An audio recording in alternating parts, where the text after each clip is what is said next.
Hey folks, this is Craig. Today's episode is a wrap-up episode from our reading group of A Thousand Plateaus, the plateau entitled, How Do You Make Yourself a Body Without Organs? We have an ongoing reading group, as many of you know, and this month we are reading the plateau, a short one, on the refrain.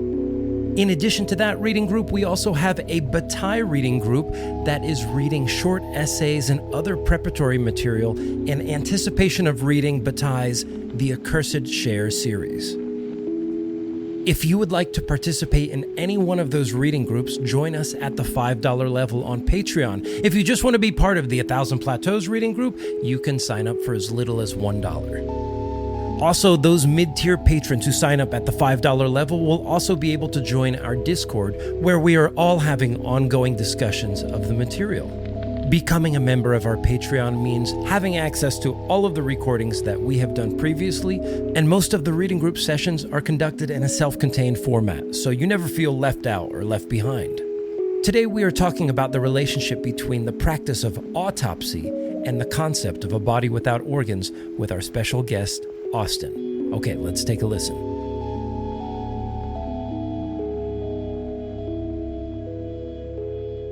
Welcome to Acid Horizon, the Theory Podcast. Today, we are conducting a wrap-up episode on A Thousand Plateaus. November 28th, 1947, How Do You Make Yourself a Body Without Organs? And for this episode, we brought in a special guest. His name is Austin. And if I am not mistaken, your exact title, Austin, you are a forensic oncologist. Is that correct? So I've trained in forensic. I did a forensics fellowship, but my current title is I'm the director of autopsy services for the hospital that I work at, which is Virginia Commonwealth University in Richmond, Virginia. I don't do forensics right now. I do hospital autopsy. And I can go into that distinction if you want at some point. But I have trained in forensics. I have definitely cut my fair share of homicides, suicides, and things like that. I also do cancer pathology. I'm a microscope doctor. I handle tissue, I look at it under the microscope, and then I produce a report. So I take tissue, I cut it apart, I look at it under the microscope, and then I give reports that go any number of other places. Cancer surgeons, oncologists, any type of physician.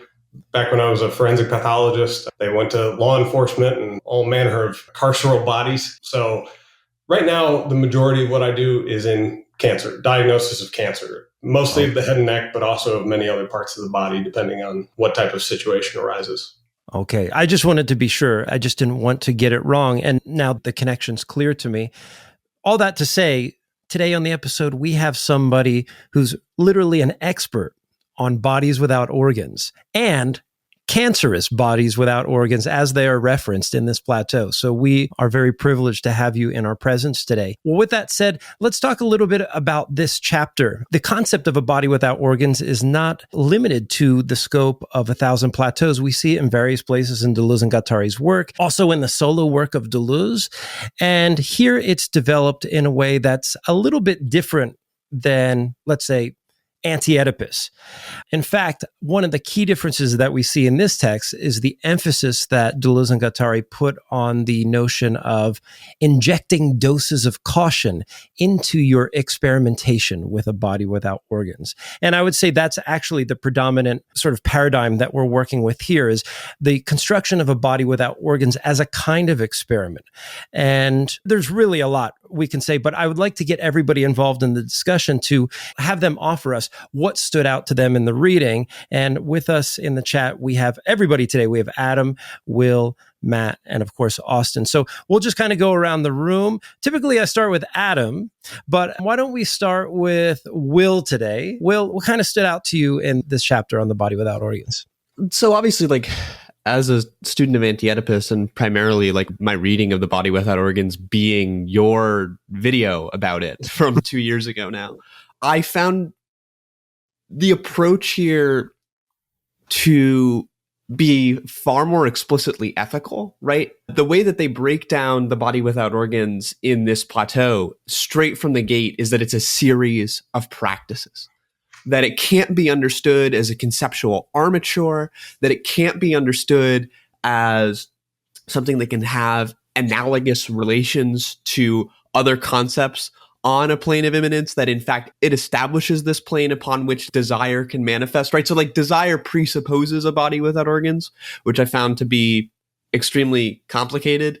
But what I appreciated here was the explicit articulation of the fact that the endless attainment of the body without organs is something that has to be pursued as an ethics, as a practice and art of living, which I think then makes their distinction between desire and pleasure kind of difficult to navigate. But what it also does is it makes their critique of the psychoanalytic appropriation of the real and of the phantasmatic to be extremely compelling. So yeah, for me, it came down primarily to the ways in which like they broke down pleasure and practice, particularly in the various segments on sadomasochism, and the fact that they're always playing this really dangerous line between critiquing interpretosis and collapsing into interpretation. And I actually think that their analysis of sadomasochistic sex and the interplay between the dom and the sub really straddles that dangerous line of collapsing into interpretation. So maybe we'll get to that in other plateaus, other reading groups when we talk about interpretosis, because it's something that's only deployed like briefly in A Thousand Plateaus. But those were my takeaways. I'm excited to talk about it at the level of a set of practices. Matt, how about you? So, I mean, we all met, or at least me and Will and Craig met, I suppose, at the start when we were doing an anti-Oedipus reading group. And I remember around that time, we were all trying to figure out what the hell is a body without organs. And, you know, when we started the podcast up, one of the early videos was Craig trying to explain what it is. And I'll be honest, I'm still not certain that I have a perfect grasp on it. I think Will's right to emphasize that it's related to ethics and to practices. I think that's right. One thing I hadn't entirely appreciated until I came back to, let's say, this version, the A Thousand Plateaus version of the body without organs, because often I end up going back to the anti-Oedipus version, is how explicitly they tie this into Spinoza. Firstly, they make it quite explicit. On my copy, page 178, they say, after all, is not Spinoza's ethics the great book of the BWO? The attributes of types or genuses of BWOs, substances, powers, zero intensities as matrices of production. The modes are everything that comes to pass, waves and migrations, thresholds and gradients. Intensities produced in a given type of substance starting from a given matrix. But one of the other things that sort of stood out to me, it's a very small detail, and maybe I'm making it out of a molehill. But I think Craig mentioned this maybe, or maybe it was Will, that why these examples, why must we start here? Empty bodies instead of full ones. What happened? Were you cautious enough? Not wisdom, caution. That's one of the great principles or piece of advice, I think, that Spinoza in the Ethics, his signet ring, he used to sort of stamp his letters and so on, had the Latin caute, which means cautiously. So maybe I'm making mountain up molehill there. I don't think I am. I think that they're very deliberately drawing parallels here with Spinoza. And, you know, I hope people listening have like some vague sense of what a body without organs is already. But maybe one way of looking at it would be to think back to Spinoza's claim that we don't yet know what a body can do. And so the idea perhaps of a body without organs is to highlight the extent to which we really don't know that. In Anti-Oedipus, for example, they talk about the idea of being organized. Body becomes organized in certain ways.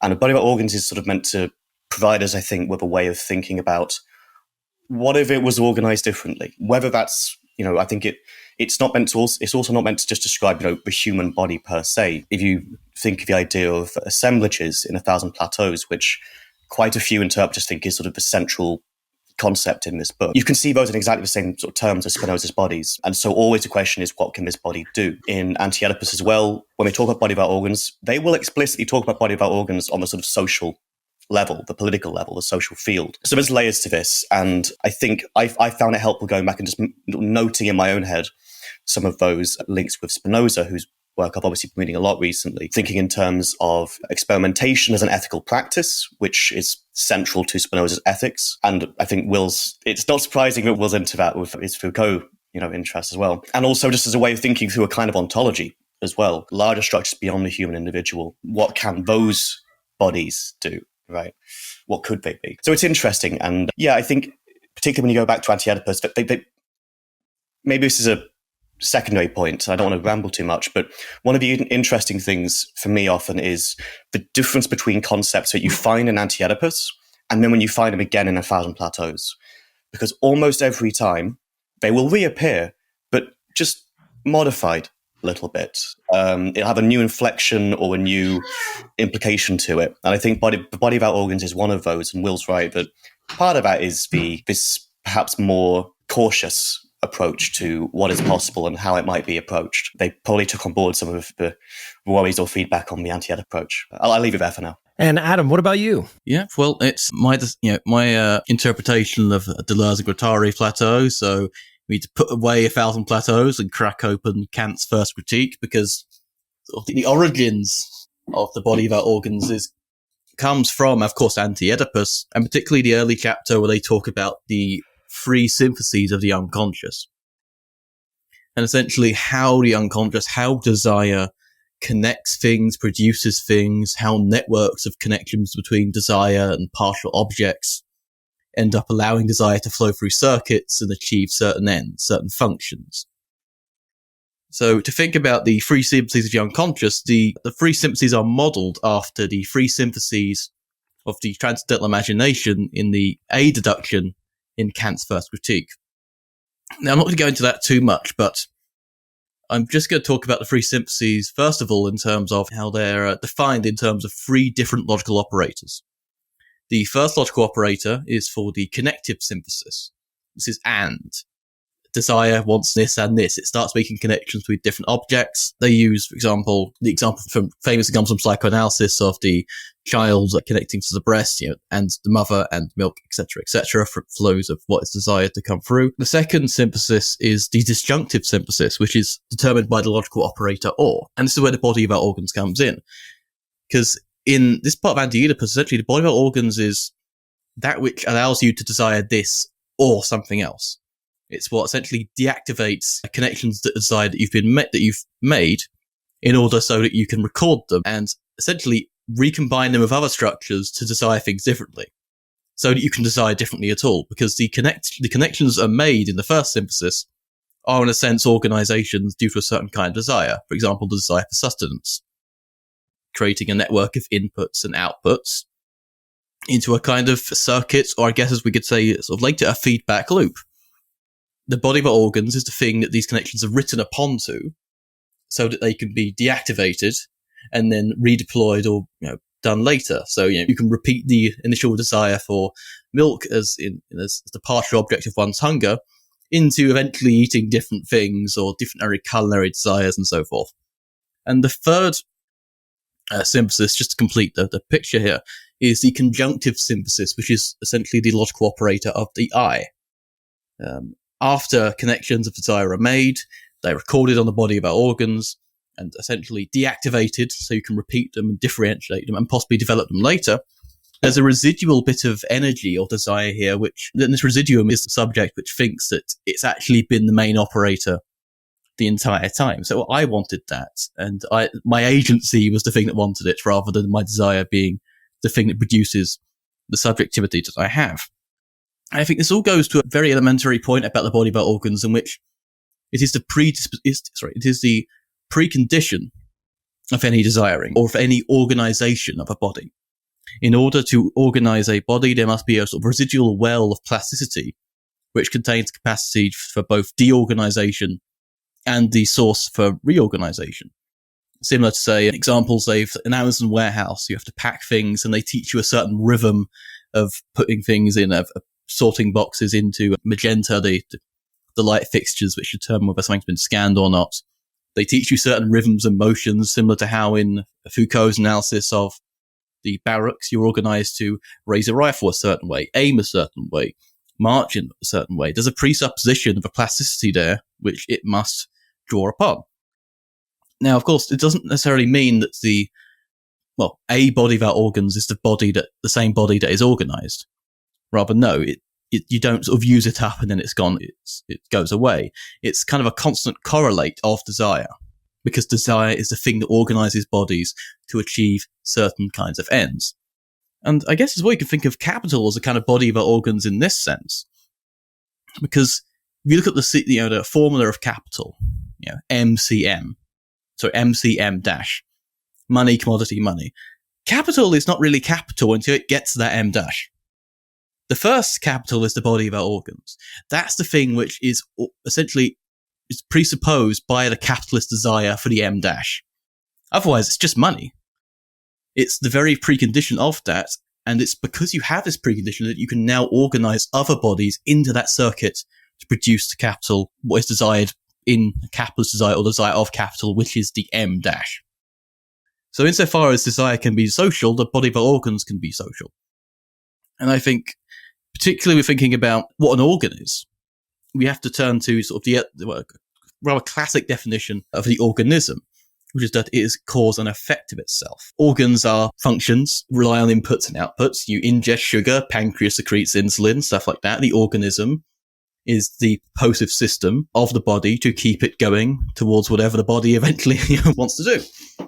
So I think in terms of the sort of cybernetic research that are very much influenced by, the body without organs is a kind of circuit breaker function, which is the presupposition of changing any system or organizing any system at the same time as which it's also the ways which systems can be deactivated and organized differently. So, I mean, that was a very sterile way of talking about this plateau, given its incredible horniness, I must say. I mean, Kant's not the first person you think of about, when you talk about sewing various holes up and, trying to turn yourself into a horse so you no longer fancy legs. Sort of thing, but it's all in there. It's very cybernetic, very Kantian circuitries in this text.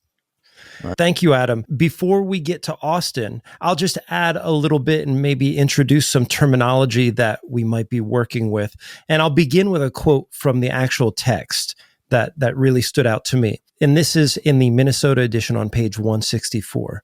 It says, "Thus, the body without organs is never yours or mine.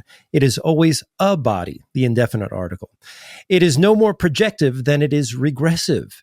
It is an involution, but always a contemporary, creative involution. The organs distribute themselves on the BWO, but they distribute themselves independently of the form of the organism.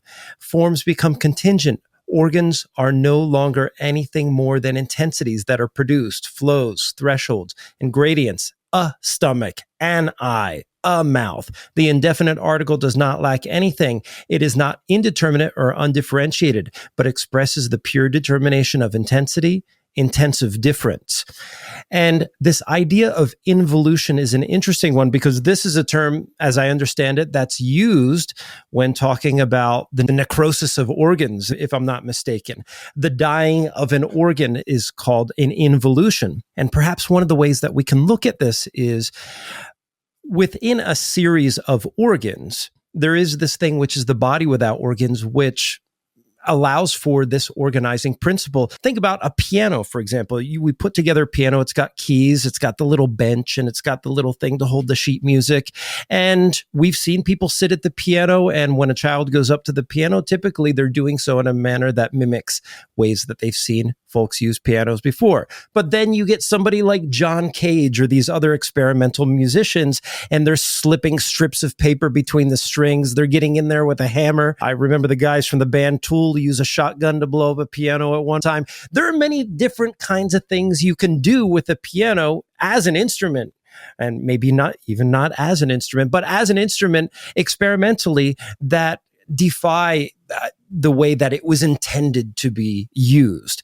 And this is one of the ways that we can look at a body without organs. If we can destitute the idea of a body's unity, in this case, a piano, in doing so, in taking away that overarching presupposed unity, now we are left with a series of intensities. These keys here, do these keys make sounds? Like listen to some of the albums of Richard D. James, Aphex Twin. You can hear a very close mic on the pedals and on the hammers and that sort of thing. Those have a musical quality to it that can actually brought out through the recording process. Same with treated piano with John Cage and folks like that. And this can be done with all kinds of electronic music these days, especially those working within modular music and semi-modular. You can see all the videos online, people working with kalimbas, garbage cans, all sorts of things, solenoids, and what have you. But with that said, let's turn to Austin, and curious about your reading of The Body Without Organs. with respect to the idea that you're a forensic scientist and you are conducting autopsies and you are taking tissue samples and sending them off to laboratories and whatnot. How does your experience doing those sorts of things collide with the text here today? So I'm going to be very historical about my reading of this. I encountered this text after I learned how to do autopsy. Autopsy is kind of a practice that's shrouded in mystery because it's at its historic nadir right now. The number of autopsies that are done is at its lowest point that it's really been in the past 100 years. So there's a lot of mystery about autopsy, what it can and can't do, what it is and what it isn't. So autopsy means to see for oneself. And what it is not a single body of knowledge. It is a set of practices, which is why it's hard to teach. So at my institution, I'm the director of autopsy. I'm also the director of the resident rotation. Every year we have 4 residents in anatomic and clinical pathology, and they rotate through as a first year, they rotate through the hospital autopsy service. I'm no longer a forensic pathologist, but I've trained there, our hospital is a big trauma center, and we talk to the office of the chief medical examiner a lot. And, I have a whole hour-long lecture that I could do that is separate. It's about the difference between forensic and hospital autopsy, way outside the scope of this. My job is to teach young doctors how to do autopsy and also, render good results for the next of kin who have requested these things. And so one of the reasons I like autopsy is that it is a set of practices. It's not a standard formula that we enact. You can actually do a pretty good autopsy with about $20 worth of material that you get from Home Depot. The power of that is that it is the gold diagnostic standard. You can have a 3 Tesla MRI, and we can find things that cannot. You can do all sorts of laboratory studies in the hospital lab, which is also something that a pathologist learns. I'll tell you what a pathologist is in a second. And we are the gold standard. So with about $20 worth of equipment, we can diagnose things that are on the cutting edge of medical science. And it has been that way. The difficulty of teaching this is I get the residents come to me, they're about to do an autopsy, and they say, how am I going to go about this? And I say, well, we'll figure that out as we go along. And they always get a little frustrated with me. And my job as a teacher, my job as somebody who teaches these people how to do that is to sit with their frustration and not to extinguish it, to keep it going. So this is all the preamble to how I interpret the body without organs. A pathologist, and I'm going to get directly to that, a pathologist is the laboratory physician in the hospital. We are in charge of tissue that gets taken out in surgery or for biopsy to be diagnosed. And we are also in charge of all what are called the clinical labs. So if you get blood drawn, it goes to a lab. And the lab is run by the pathologist. Urine, any body fluid, any of these tests, if you get genetic testing done, all of this stuff is overseen by a pathologist. We are physicians of laboratory medicine. We have, in many ways, no patients, and in many ways, all the patients.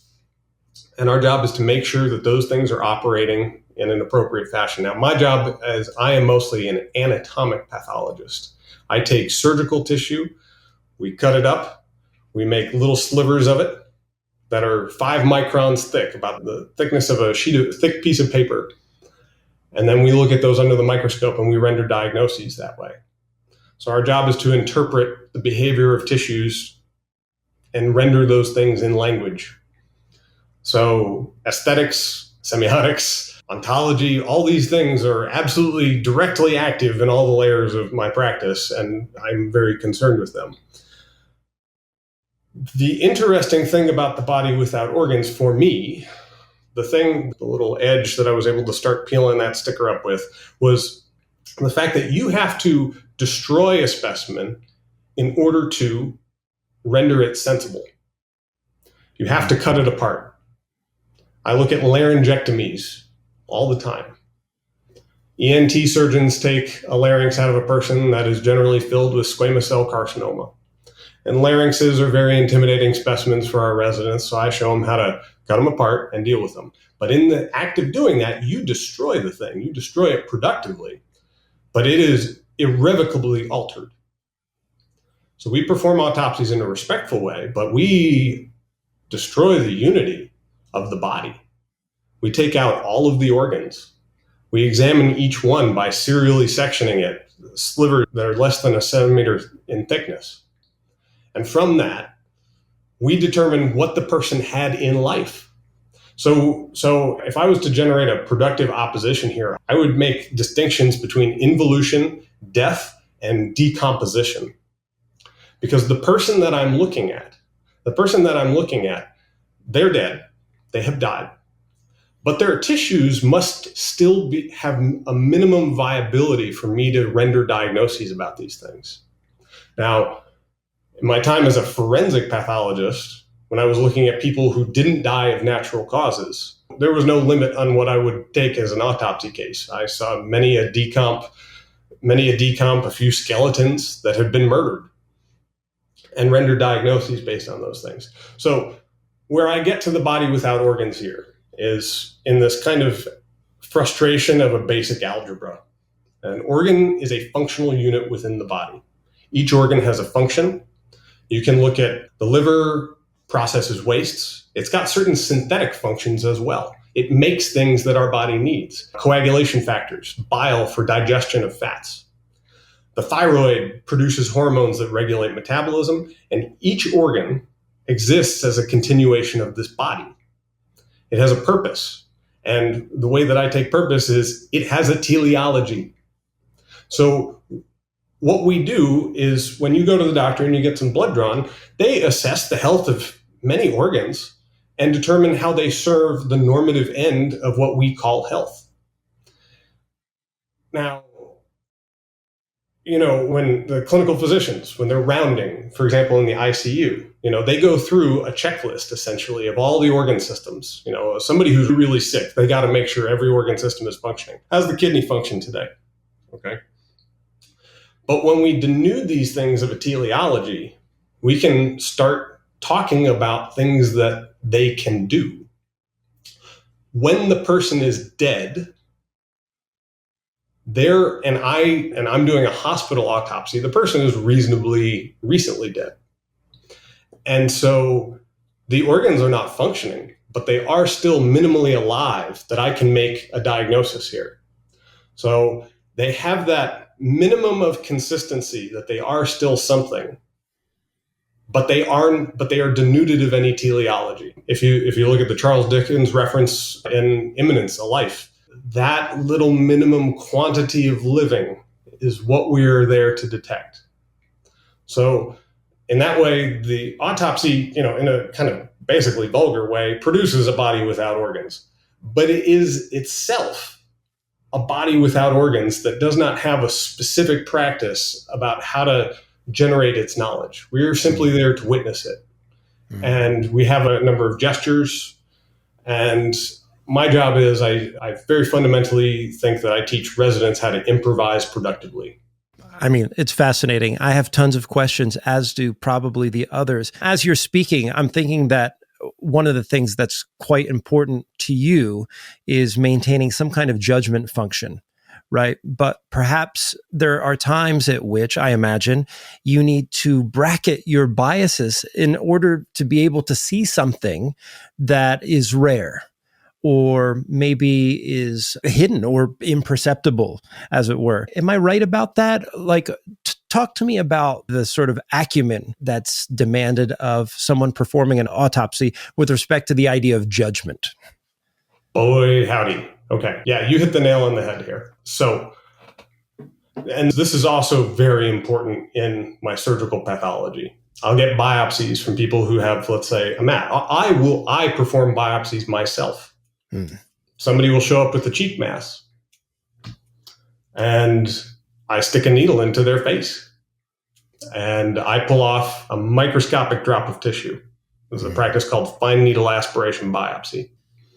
And we put that material on a slide. At some point, I can show you guys pictures of this. This is easy to Google and what this looks like. But this is why aesthetics and judgment are incredibly important to me. Daunting thing that you realize is that anything can show up anywhere. Tumors, and this is where we can move into kind of cancer, talking about cancer. Tumors do not read books. Biology does not read books. Our knowledge of biology, our knowledge of medicine is always incomplete. So anything can show up anywhere. And you have two basic choices that before your judgment here. You can end up in a paranoiac pole in which you are almost totally immobilized. You end up making some very goofy decisions this way. So this gets into the technicalities of my work. I'll take a small piece of tissue, a very small piece of tissue, and I can do things to it called immunohistochemical studies, where I look at the proteins that are expressed by that tissue. And I've got a whole host of these things. But I have to be thrifty because I have a small piece of tissue. I can exhaust that. So I got to have some ideas. They can't be too closed and they can't be too open. So the thing here is that you can alternate between the schizophrenic pole of being open, or you can go to the paranoiac pole where you are trying to encompass all possible positions. And honestly, before I ever encountered this text, I was deep into Mea Su, because the absolute contingency with which you are encountering this is very similar to the what can a body do? Biometaphysics is very different than hyperchaos, but they sure taste pretty similar when you're actually trying to do something with your life. So we start with an aesthetic judgment. We start with an aesthetic perception, We start with an aesthetic perception, and then we move to a judgment. And this is all encountered obliquely, and it is an open set. And this is the frustration of teaching. This is the frustration of teaching the residents. You guide them through this, and there are risks. And there are definitely people's lives who are on the line here. And you must have caution. And the specific nature of that caution is never closed either. And so our job is to take them through this process while doing it. And, this process resists any type of totalizing, pithy type of statement. So I'm just not going to try and do that. I'll just stop talking. Adam, you got something? Yeah, I just want to ask a question about, I was thinking about the idea of the body of our organs as something very nomadic, and thinking about the ideas of the map versus the territory, royal science versus nomadic science, and how this notion of the body of our organs would tie into the process of autopsy in terms of, subtracting the unity of the body and treating it like a territory in which various kind of things, that a lot of radical contingencies, ultimately the contingency of sense of how various flows have been obstructed. It's not like it doesn't seem like a diagnosis according to you have the map of the organ should be doing all this. You look for the contingencies. The problematic becomes central to it. And this is, there's actually a really good video up on YouTube by Jacob Geller. It's like a big sort of tribute to the autopsy as kind of the last first responders, as I phrase it. I quite like. So I just want to, how's the notion of sense and sort of territoriality, what does the body become under that kind of experimental problematic gaze? I know we've already covered it to some extent, but this lack of unity, or the possibility of, or the categories in a way don't have to be fully adhered to. If an autopsy happens because some system has encountered a blockage, it essentially has broken down and has gone through a sort of process of involution. So I just wanted to ask, how what would be the distinction between, say, the royal science of, say, medical diagnostics, diagnosing the living, and the nomadic science of autopsy, which in many ways is in being like the last first responders, is actually sort of more in touch with the contingencies of a life itself. And I think the reference to the Eminence of Life paper is absolutely that, because judgment has to be selective in the same way the body of our organs must ration a bit of judgment, ration a bit of subjectivation. In a way, in being sort of the last first responders, you're responding to the event as such, rather than, well, we need to go in this direction here. So this is purely a sort of, I'll say, in the moment, but in the Actually, yeah, fuck it. In the moment, in the Nietzschean moment, the blink of an eye, the Augenblick. So I can I'm going to relate this to the recent history of medical thinking. About 1970s, 1980s, the way that most physicians were trained was through a process called pathophysiological reasoning.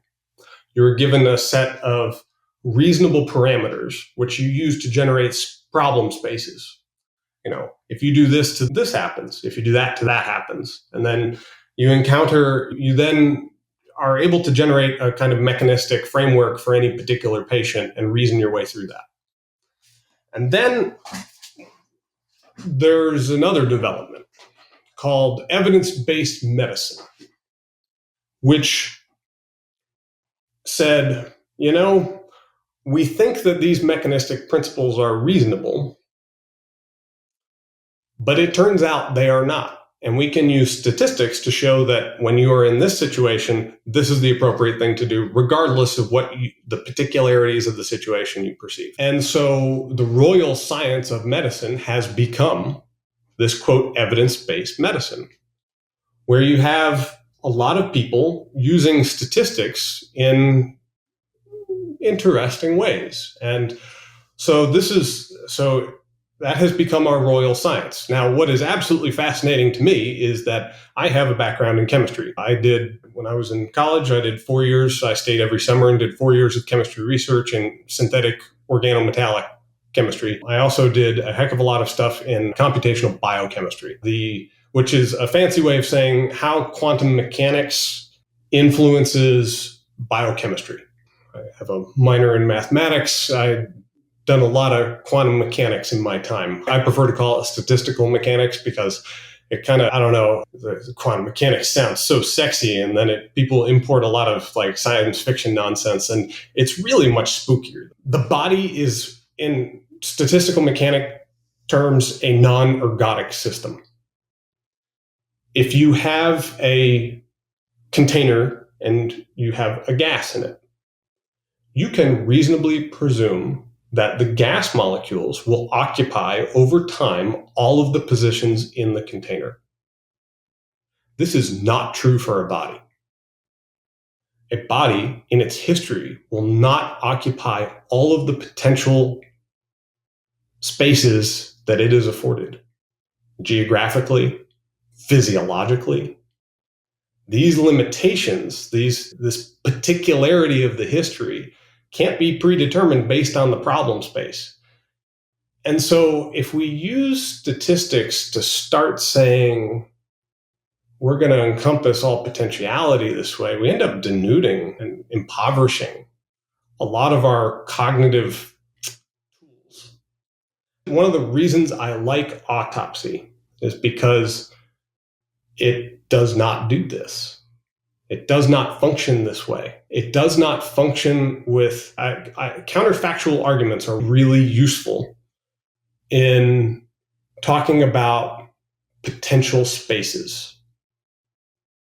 However, in a body, all of the history in a deceased person, in a person who has died, who is receiving an autopsy, all of those potentialities are gone. And the actualities have basically all collapsed. The person is not living anymore. They do not occupy any particular physiologic potential space. It's done. And so the purpose of autopsy, as I see it in a Deleuzian fashion, is a Deleuzoguattarian fashion, is to frustrate the facile gestures that we come to by the royal sciences that we've come to use. And so it frustrates me that autopsy has, kind of is at a nadir in its practice. I wrote a paper about this, and I did not in that paper approach this from a Deleuzoguattarian end. I talked about it from this concept of being towards death, and I built through a concept of statistical nihilism towards Derrida, essentially. That's how I was feeling that summer when I needed to write this thing. So that's what I did. I've kind of worked through that. Those feelings are published and I can move on now. Sure. How about Matt or Will? Yeah, I find the commentary about autopsy to be really interesting because in the history of pathological anatomy, whether we're talking about like Bichat or Morgani or, the original point of the autopsy was to attempt to sort of evade this understanding of like cadaverous time, right? It was an attempt to, well, what autopsy needs to do is it needs to like close the distance between the living and the dead, right? It needs to try to kind of come in at the last possible instance of pathological time, right? And give an account of that pathological time just as the body is entering the first stage of, in the 19th century, what would be called the cadaveric, or even in the 18th century. So, like, my question here is, at this point, like, autopsy, both, at least in, like, for, like, lay folks like myself, right? Like, autopsy is both a thin line, but it seems like it's trying to attempt to sort of get rid of this separation between the pathological and the cadaveric by allowing for the body to become a surface that can give an account of, let's say, where a disease left a bite, right? Like that's the comment by Hunter, right? Like the body is no longer alive, but if the disease leaves its fangs somewhere, if we organize clinics the right way, if we open up corpses immediately, if we reduce the latency period between death and autopsy, all of these things can allow for an understanding of not what occurred, but what is occurring, right? Like the most impossibly alive tissue to give an account of what is actually happening to the body. So my question then becomes like, how do we understand contemporary medicine when this epistemic framework of the body being a surface of symptoms is kind of something that dissipates in the 20th century, right? How can autopsy relate to our understanding of how different cancers organize, reproduce? Because it seems to me that like what muscular tissue can allow for, is to give an account of different ways in which cancer treatments fail, right? And like one thing that, again, from like a lay perspective, I've noticed over the last like 10 years is the increasing impossibility for like conventional treatment of cancer. Like what you'll notice with like Sloan Kettering and other groups like that is that cancer treatment is, or even just your dog, right? Your dog gets sick.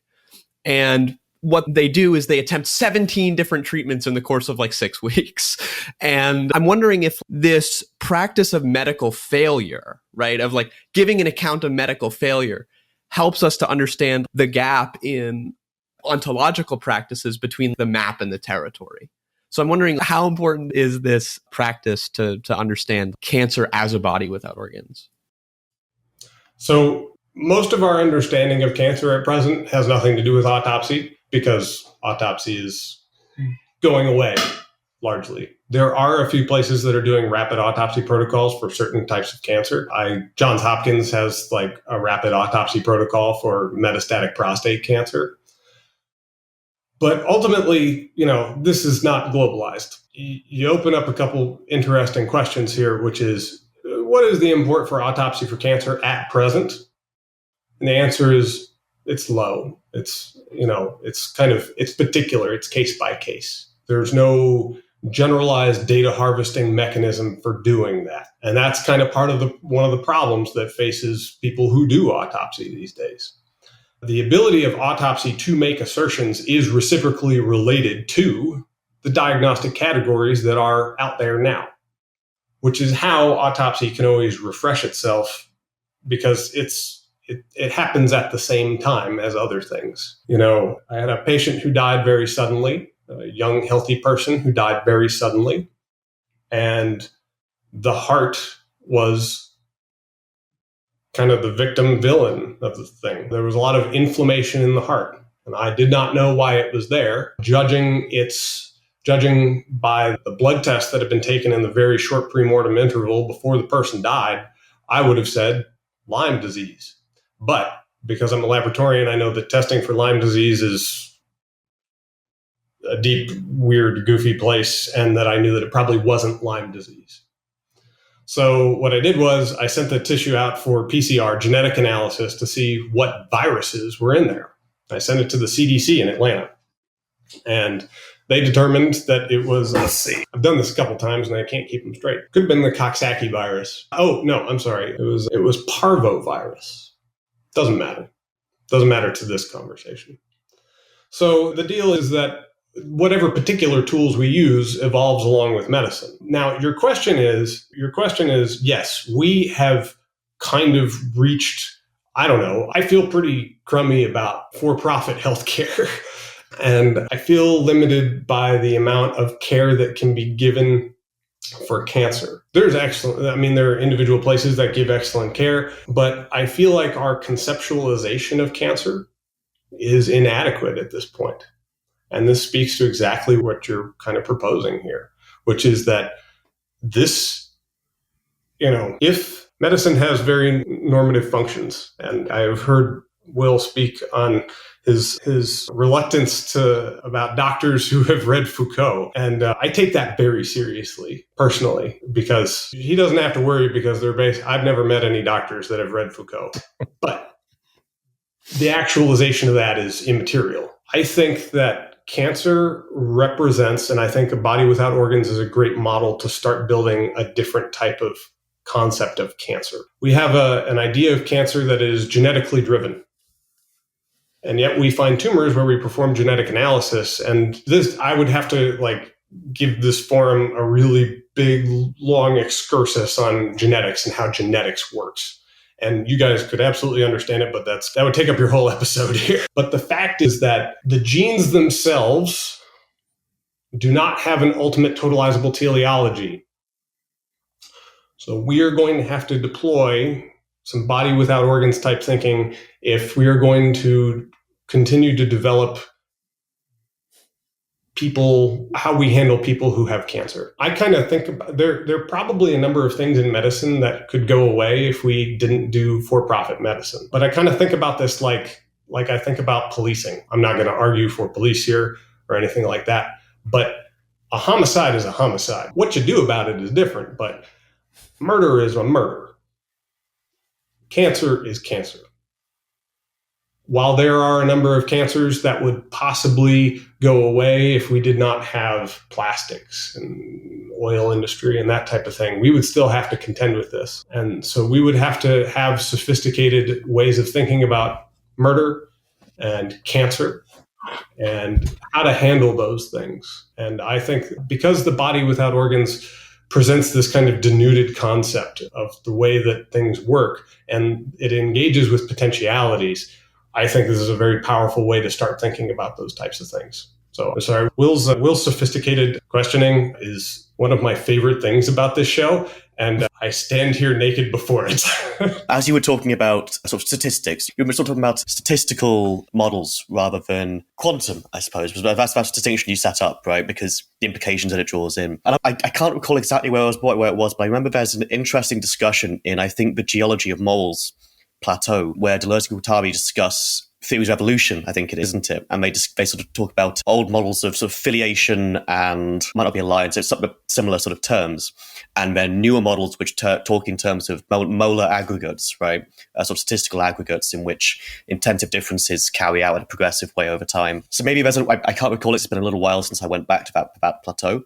But if anyone sort of listening, it may be interesting to go back to the Geology of Moles and pick that up and have a look and see if it's relevant. The thought I wanted to sort of offer here is that there's, in a way, to return to what Will said at the start about the ethical component to this, because the title of the plateau is How Do You Make Yourself a Body Without Organs? I often come away from this plateau, I've read it a few times now, and normally when I finish it, I still don't feel I actually know what the answer to that question is. But there's an interesting passage here which I think clarifies at least quite a bit of it in sort of the ethical element, where they say, and I'm using the Routledge version on 185, they say, let's consider the three great strata concerning us. In other words, the ones that most directly bind us: the organism, significance, and an interpretation, and a point of subjectification or subjection. You will be organized, you will be an organism, you will articulate your body, otherwise you're just depraved, and so on.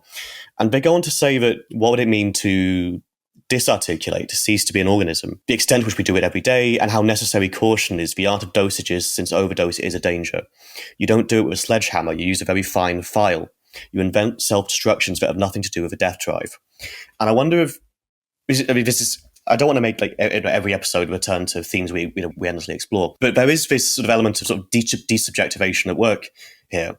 It's almost how does one refuse to be what one is, right, in order to become something else? And this is just me emphasizing something that they don't necessarily emphasize, but they do specifically say that subjectification is part of this.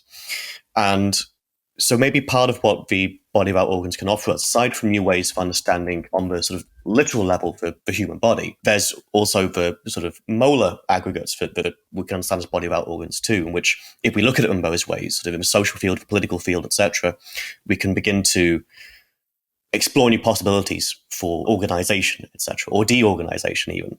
Right. And then the question is, how does the individual sort of link up the molar with the molecular? And I suspect that Will's onto something there with when you talk about in terms of ethical practices, and maybe Foucault would be a useful one, actually, in a way, although Will didn't mention him by name this time, because it seems like the concern is the same here. It's the possibility of individual and collective self-transformation, right, embodied in specific ethical practices which seek to carve out a space of freedom, perhaps, against what they call sort of subjectification, significance, etc., and organization. And as a sort of final note, one of the things I find a little bit difficult, I suppose, when I think about the body of our organs in the more, let's say, literal sense, sort of the human body in that sort of context, I think I always struggle to understand what it would mean, I suppose, to deorganize, as they sometimes put it, the body in that sense. Because presumably it isn't just,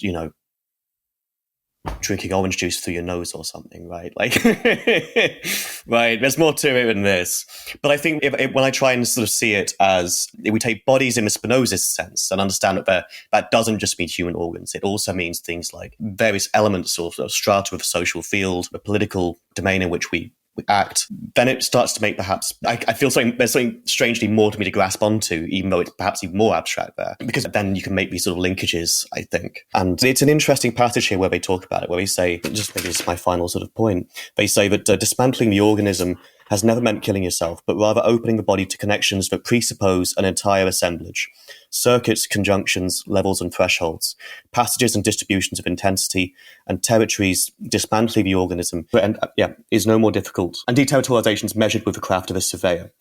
So I suppose part of what they're trying to advise that we do, help us to explore, is the ways in which we can experiment with ideas of like not only who we are and who we should be, how we should be. And that this is always, there's no binary here, like individual collective per se, because as they say, we're always sort of opening the body to connections that presuppose an entire assemblage. And there's always multiple assemblages, because we're always part of these different circuits and systems. And so the question is, how do we open ourselves to that such that we can transform it and be transformed by them? So there's this very sort of clear ethical element, I think, in this. And I kind of love it because I get my sort of, it's like a avant-garde Spinoza stuff, it's great. A bit different. So that was a little bit of a ramble, but I just wanted to throw some ideas out there. So, I mean, I'm a huge fan of the show. And one of the things that I'm a huge fan of is Matt's ability to provide a disjunctive synthesis in the form of an amazing question that opens up something great. So I want to take this out of the technical realm. There's a wonderful parable. There's a wonderful film version of The Body Without Organs. And this is the second to last episode of The Prisoner, the 1967 TV show starring Patrick McGoohan. The whole plot of The Prisoner is that there's a secret agent. He's a British secret agent, and he is quitting his job. And this is spoilers for a 50-year-old TV show, but a lot of this is done in the opening credits. He's quitting his job, and he, filled with anger, you don't hear the conversation, and he goes back to his apartment and begins planning a new life, I'm guessing, in some tropical island somewhere. And the apartment fills with some type of anesthetic gas. He loses consciousness and wakes up in his apartment again. And he opens the curtain, and what does he see there but a totally different place? No longer London. He sees this Italianate English resort community where all of his needs are provided for, provided that his needs are provided for. And in the course of the show, he realizes that he's a prisoner there, and he's referred to as a number 6, and the person in charge of the place is always a number 2. And which begs the question, who is number 1?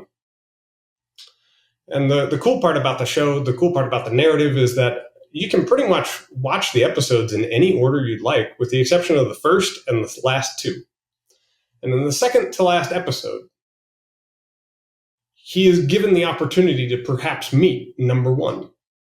But what he has to do is he has to pass through what is called a test. The test is called the degree absolute. And so he and number two, the jailer, get locked in a place called the embryo room, where they go through a number of psychodramas. The embryo room looks like a set for a Beckett play.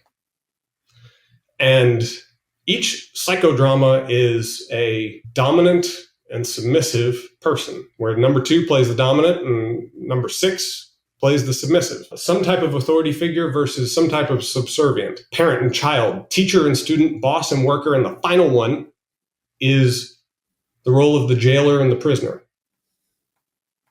So, immediately this calls to mind the kind of movement through thresholds in the postscriptive control. And the dramas progress and they become increasingly almost violent. And they are told when they enter this room that one of them will die. Only one person can survive this. So we get to the end of the final drama, the prisoner and the jailer, which is so on the nose, of course. And it seems that Six has been totally devastated. He's destroyed. And then something miraculous happens. He begins counting backwards from 6, 5, 4, 3, 2, 1, and 0.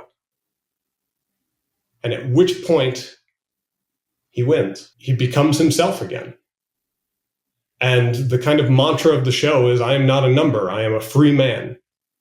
And so he finishes at this 0 point. The 0 point is the point of maximum potentiality and maximum risk. That is why we must take caution. There is no wisdom for handling this particular 0 point. If you go to page 160 in the Minnesota edition, you have to keep enough of the organism for it to reform each dawn. And you have to keep small supplies of significance and subjectification, if only to turn them against their own systems when the circumstances demand it. When things, persons, and even situations force you to, you have to keep small rations of subjectivity in sufficient quantity to enable you to respond to the dominant reality. Mimic the strata. You don't reach the body without organs and its plane of consistency by wildly destratifying. That is why we encountered the paradox of those emptied and drearied bodies at the very beginning. They have emptied themselves of their organs instead of looking for the point at which they could patiently and momentarily dismantle the organization of the organs we call the organism. And so, this is, what is that but caution? That is caution right there. And so, this is what I try to do as a physician, because we create these bodies without organs. In medicine, they tend to refer to the pediatrics patient as the most vulnerable patient. And I take only minimal exception to that. I think the dead people are our most vulnerable patient because they do not speak for themselves. All of their tissues must pass through the judgment of somebody like me. And this is why I'm very particular with how I articulate myself, especially in reports, because I must have caution. If you'd like to read more, Mark Fisher's thesis on Gothic materialism, his discussion of the flat line is exactly this. Well, Austin, I want to get back to something important that you discussed in the reading group with respect to cancer. And you had mentioned that, in fact, different kinds of cancers have different manners of expression, different manners of development and unfolding. And when you were talking about that, it made me think of Deleuzoguattari's refashioning of the notion of the death drive, which runs very close to their notion of the body without organs. Their whole conceptualization of death rests upon the idea, it depends upon the idea of the body without organs. How something comes to die is contingent upon the set of factors that condition the desire that brings about its death. I'm thinking, for example, I have just a more basic question, which is, in terms of Deleuzoguattari, and then in terms of, your knowledge, the epistemology of the autopsy performer, the forensic pathologist, how does something die?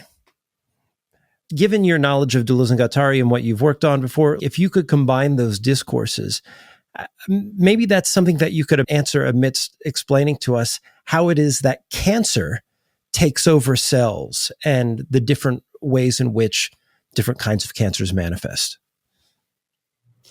I run into this problem frequently. In my role as a hospital physician, as a hospital pathologist, I do not do autopsies on people who died of non-natural causes.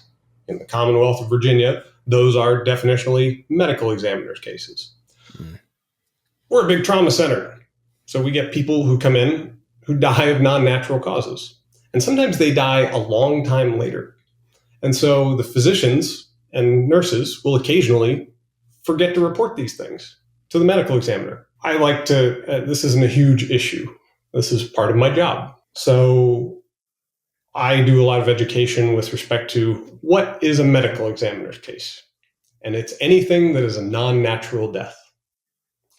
I cannot encyclopedically index all of those particular cases.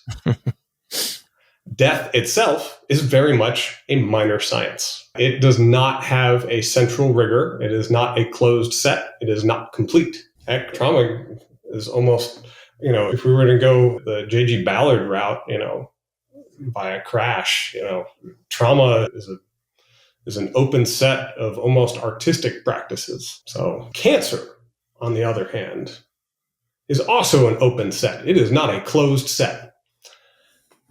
And this is where Deleuze and Guattari are very useful in that they are going against Plato here. The vast majority of the way that we consider cancer is via this kind of Neoplatonic ideal. My big currency, because I deal with head and neck cancer, which a lot of it is smoking, drinking related, is squamous cell carcinoma. So the lining of the oropharynx and the aerodigestive tract gets insulted by HPV, gets insulted by the various carcinogens that live in cigarette smoke, that gets driven potentially by alcohol. And all these things kind of sit in this milieu on this lining that can become proliferative and invasive and immortal. When you think about how squamous cell carcinoma develops, it happens because the machinery of proliferation become unchecked.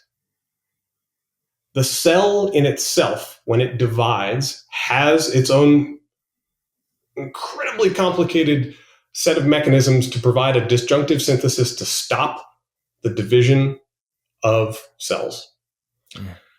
And we use those things as weapons in diagnosing. I can, for example, HPV will live for a long period of time in some type of cell, generally in the tonsil or in the base of tongue. And over 20 years, the genome gets integrated into the person's genome. The two genomes become one. And they disrupt the checkpoint machinery that would stop a cell from dividing. And the cells begin to divide, and they don't die. And they escape recognition by the immune system in some cases. And so HPV-mediated squamous cell carcinoma is a big thing that I deal with. The cancer, one of the things we like to think about it is like as a parasite. It's latched on to us. It's using our resources. And it is. But it is totally unaware of us. And it has a logic. And it has desires and drives. This is, a lot of people don't understand what I have to do when I get a surgical resection of these things. I fill out a report that describes the behaviors of this particular cancer. Does it like nerves? Is it going into the lymphovasculature? Is it destroying bone? All of these things are about its particular behaviors. Now, I've never seen a generic squamous cell carcinoma before. I have only ever seen particular instances of squamous cell carcinoma. And this is where we get into the serial repetitions versus the Neoplatonic elsewhere. Most physicians, if they haven't really considered their ontology very much, and that's not because they're dumb whatsoever. It's because they're so smart they don't have to. So they generally deal with these things as class categories by a kind of Platonic ideal. Here's this particular tumor. It doesn't have these features, so these are the accidental deformations, but this is the thing that it belongs to.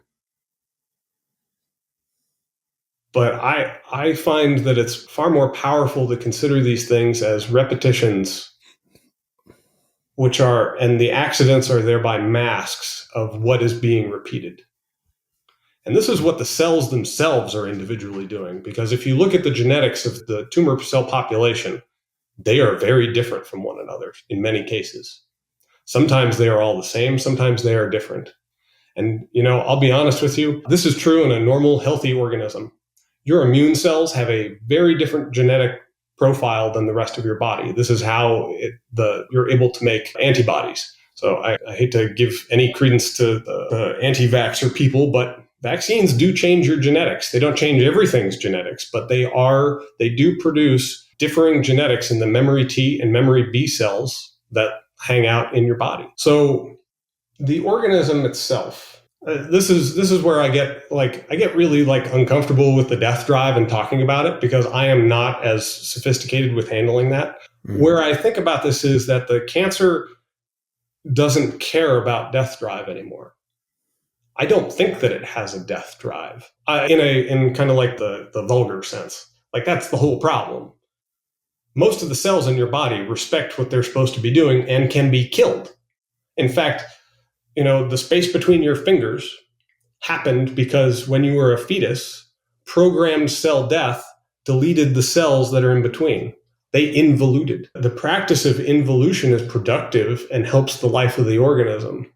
So the individual death helps the aggregate life. The cancer cell has no respect for these things. What they are trying to do now, there's a very trendy thing to do, and it works pretty well, is to see if there are death drive markers on the surface of these cancer cells, and then to provoke them with a drug. You can give a drug to a person and it will tell those cells, if they express it, I should just kill myself right now.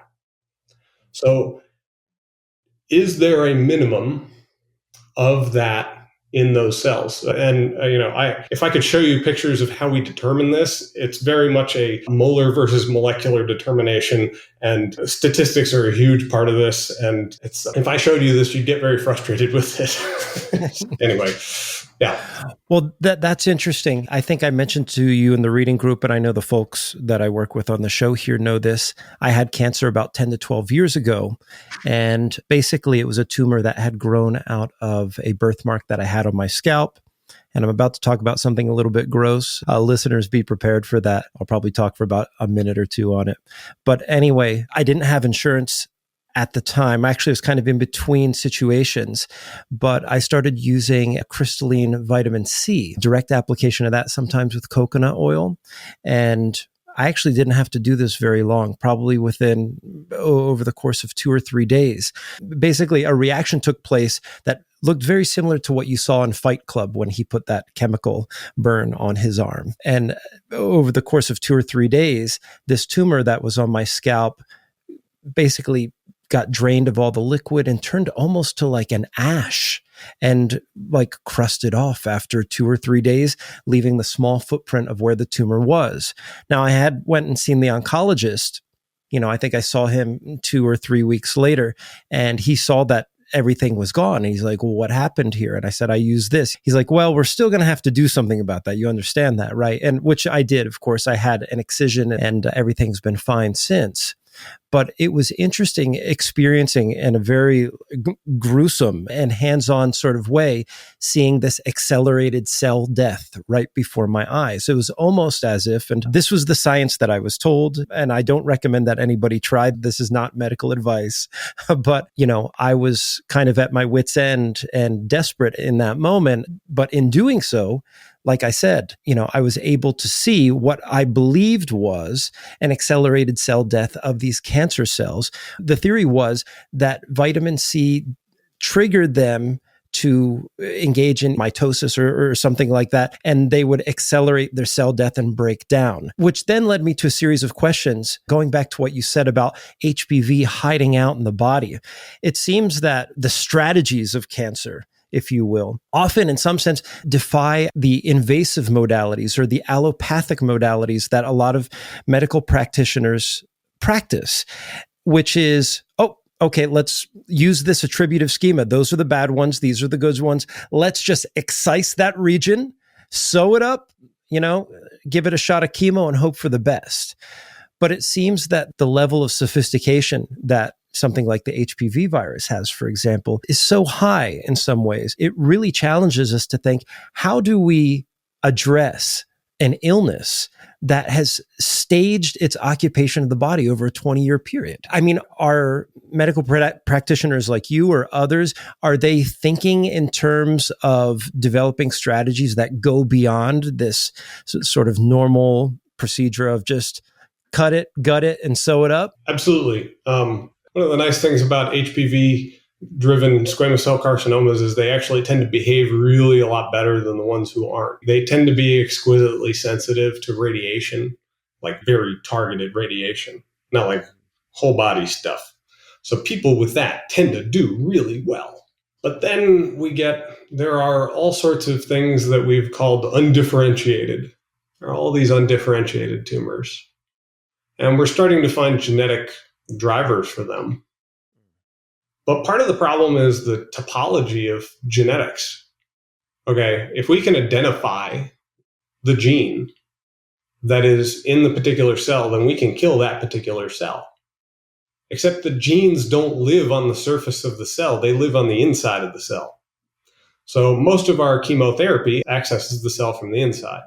So the real thing that people are very much working on is figuring out how to expose the interior of the cell so that we can figure out which cells need to go and which cells can stay. And then that gives us a huge number of options. And that is a huge problem. Frankly, that's kind of what my organometallic synthetic background in chemistry was designing. We weren't doing drug design. We were doing very primitive stuff in the lineage of the development of a drug that would eventually give access possibly to those things. How do you tell which cell is wilding out and which cell is not?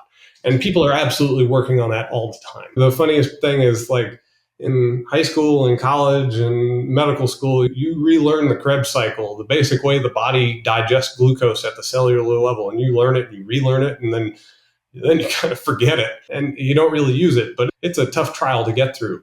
And that is just one little tiny portion of all the ways that these cells are being exploited by people in order to try and treat these things. There are drugs that come out all the time, and this is how we then end up, not the research is done by research institutions, and then a lot of the drug development is done by the private corporations. And then we've entered into a totally different stratum here than simply how a simple physician, let's say an oncologist, is trying to work with these things. So if the reason that this stuff is important to me is because it works on just the brute technical level of what I do. It also works on the social level of how I teach this stuff. And it also gives me a good political program for what I need to advocate for. Because if you encounter any given oncologist, these people are doing excellent work. They have done this. Not because they want to make $1 million. I don't know an oncologist who makes $1 million. I don't know an oncologic surgeon who makes $1 million. These people are doing this, and they destroy their bodies. They deny themselves food and sleep for years. Not because they want to get rich, but because they think that this is a valuable thing to deal with. And they get captured. This is why the apparatus of capture chapter is huge to me. How do you take these people with these noble ambitions and then capture them in this process here? How do you capture these PhD research scientists at public universities? And how do you capture that work into something that, I don't know, I wouldn't want to have cancer. One last question that I have for you, and this is, I guess, a little bit of a tangent from what we're talking about, but I can imagine if I were in your position performing autopsies on the daily, seeing necrotic tissue, the breakdown of the body, how has this experience overall informed the way that you see your own body and treat your own body? I'm much more of a vegetarian now. I'm not like totally vegetarian. I mean, I have a deep sympathy for the non-human, but I also like, I don't think that my non-participation in the meat economy is something that's like going to make it go away. I'm not that facile of a thinker. You deal with enough like crunchy aortas and you're like, maybe hamburgers are not the way to go. I don't know. I got kind of hungry when you said crunchy aorta. Like, give me some avocado. We'll let you see an autopsy. You can hold an aorta and hear it crack, and you won't like that much anymore. I mean, the whole process of learning to do this is a complete rearrangement of your senses, which in every way changes your subjectivity. So I can remember a previous subject that I was, but I can see its contiguity with the current subject that I am. I do biopsies on people, and I am not infrequently the first person to tell another person that they have cancer. And you have to take caution. I never know I can tell when people are ready and when they're not. They're going to have an oncologist. They're going to meet with an oncologist and that type of thing. I'm not withholding information from anybody, but there are people who would like to know, and there are people where that would be destructive. And so I think the real question is that you would like to have the ability. A patient entering the hospital is never going to know as much as the people who've spent years studying this stuff. So there is always a huge danger for those people who know these things to wield power over those who don't. And when you give a patient a choice, it needs to be a real choice. And there is not going to be a final verification of whether or not that was a just choice to approach them with. It is not a consumer scenario. This is the recent law where they said, hospitals should publish all their prices for all their equipment online is a total misunderstanding of how people enter into medical care. That's an absurd, meaningless gesture. I'm sorry, but like looking at a giant, super duper huge spreadsheet for like all the little prices for everything on there is not not the stratum on which medical decisions are made. What my generation was taught was patient-centered care. And if I had like a philosophical project that I was pursuing as a physician, it would be the almost non-human patient-centered care. Any physician who's listening to this is going to be like, non-human. It's okay. By treating the person as an irreducible singularity, totally unknowable, totally untheorizable, we certainly give ourselves a lot of latitude. What we end up doing there is we give ourselves a huge amount of latitude to dominate the situation. If the desires of the other person are a complete singularity, unable to be examined, unable to be explored, then we actually end up dominating them. David Graeber talks about this beautifully in The Dawn of Everything, in that by treating the other as a complete singularity, totally dimensionless, a total black hole with an event horizon that is unbreachable, we actually give ourselves a fair amount of ethical latitude there. And I think if we start exploring the ways in which we aren't human, that which is not human within the human, and we deal with our own subjectivity in a way that we can actually begin to do new ethical things that are far more patient-centered than simply the facile gesture of calling it patient-centered care. Yeah, we do patient-centered care. And it becomes a refrain. And I like to frustrate refrains. I often say I have an allergy to cliches. And this is, get deep into McLuhan there anyway. Some of the questions I think we get with the idea of making a body of our organs, we have a question of agency here. And I think thinking about the idea of frustrating refrains is very central to that kind of agency, because a circuit of desire is ultimately something habitual. It becomes habitual, it becomes a rhythm. And the body of organs is essentially a circuit breaker or a short-circuiting function from which counter habits can be developed. And if your counter habits are too active, then, essentially you never really do anything, or you end up in a cancerous situation of the body of our organs. And of course, we have the examples they give of inflation in terms of the body of our organs of money, and also fascism. And that is really, you are just a body completely dominated by a desire, completely sealed up to the world, and your desire is no longer yours. You've sort of de-stratified so much, your desire is purely the desire of the nation, of the race, or of the Führer. I mean, literally the leader, the one who directs this desire, directs this system, the steering principle, which gives you positive and negative feedback as to how this body is going in accordance to the desire that structures it.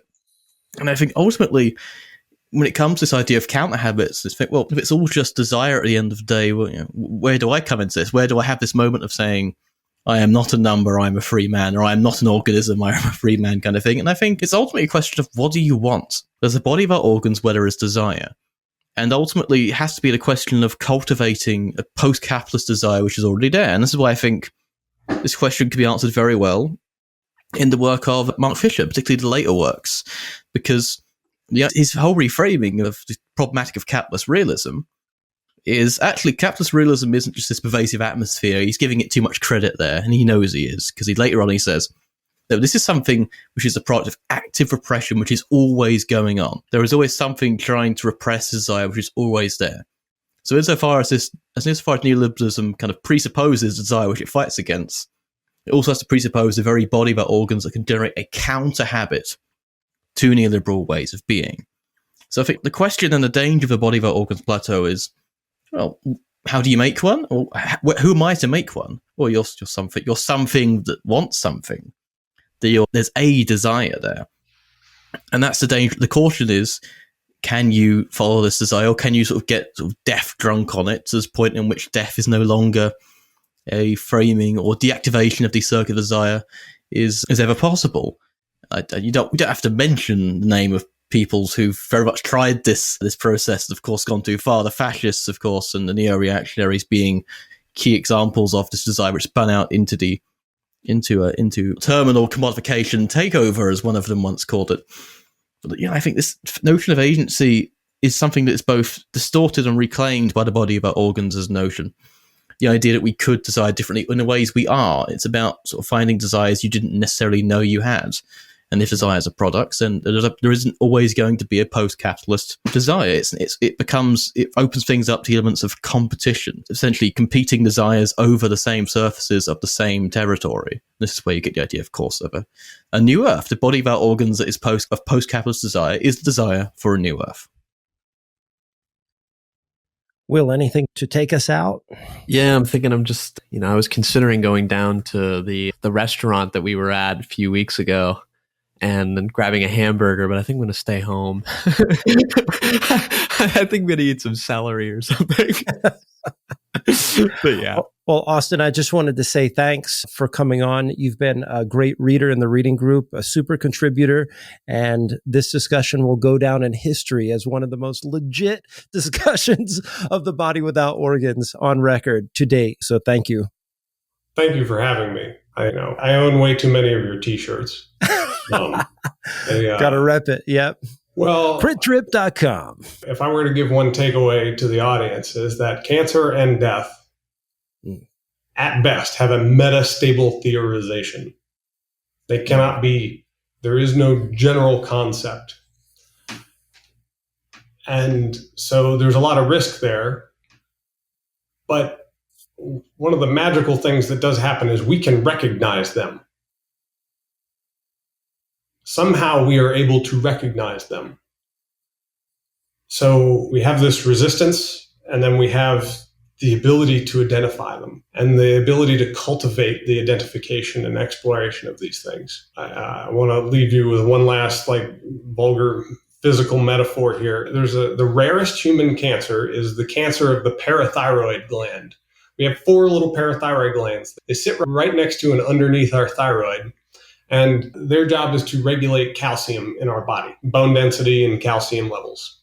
This is important for a lot of reasons. Somebody who has hyperparathyroidism, an overactive parathyroid gland, they feel like they're losing their mind.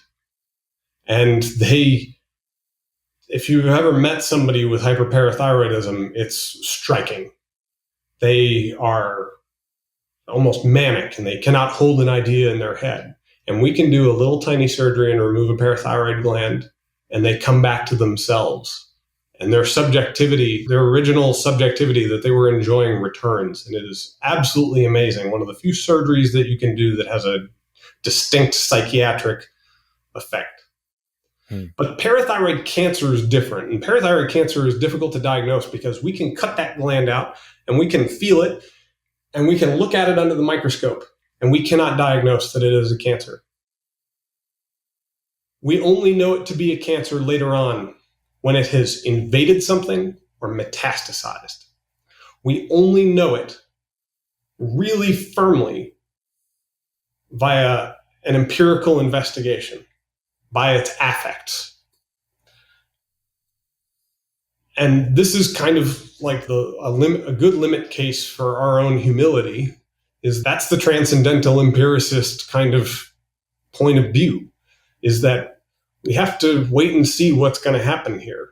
And we should not overcode those possibilities with a bunch of garbage that we've been cultivating beforehand. This is freedom and this is risk. One of the things that I see in the reading group when people are trying to get a handle on this is, it's like, that's really interesting, but what do we do? If you want a new master, you will have it. And that is the risk. So there's always that Nietzschean question of what should we desire to desire?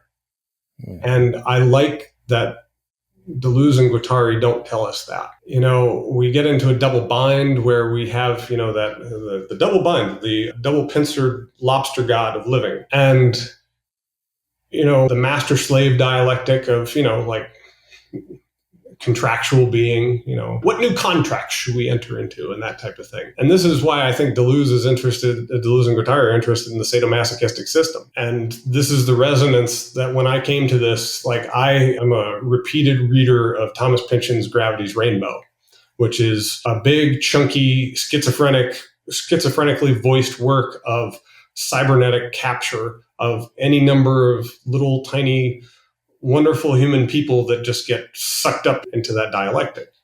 The body itself is the starting point, and if we can return to it in our theorization of this, it's not a point necessarily of escape. It's a new point where we can bring in the new.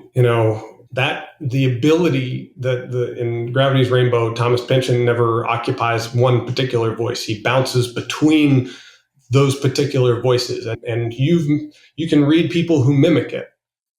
And you can tell where the real Thomas Pynchon, there is a real Thomas Pynchon there. And it is that plane of consistency that is where the correspondence of this sequence of voices is either above or below or just another stratum. And you don't want to totally give up your body, but you want to have a consistency that has a viability beyond any of these particularities. And so, we do that for as long as we can, and that's what we can do. And if you want to know what I've gotten from doing a bunch of autopsies and looking at the kind of expression on people's faces that they have when they're done, when the subjectivity is gone and yet there is still a body there, it's that. We do this as long as we can, and we try and do it better. And, I've gotten quieter and quieter with what I will say about a particular dead person. I think that's approaching my own zero in the embryo room. I want to be as quiet as possible to let those things speak. So if I've gotten better at anything, I hope it is that I have gotten better at listening.